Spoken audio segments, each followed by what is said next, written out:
Joshua chapter 24, verse 15. And if seem evil unto you to deserve the Lord, choose you this day whom ye will serve.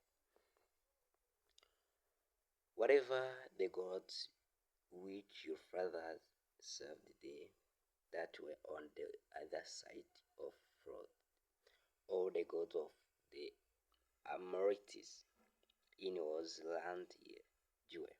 But as for me and my house, we will serve the Lord.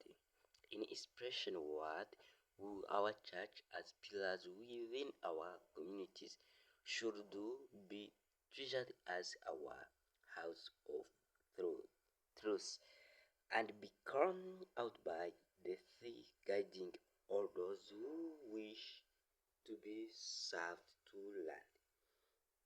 Those who mock the Noah or worship the false idols such as the Amorite will feel blind and deliberate this to the word of the true Father have all perished. Our place of worship still stand today, only through the grace and will of our Father in his approval of our converse his Holy Testament. Let us we pray in Jesus' name.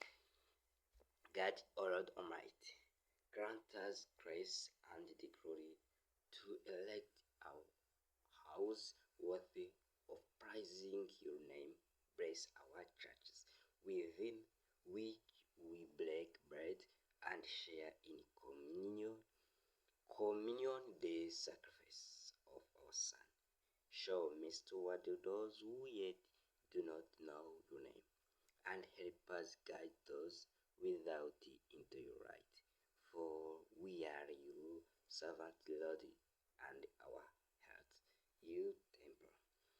For thine in the kingdom, the power, and the glory forever.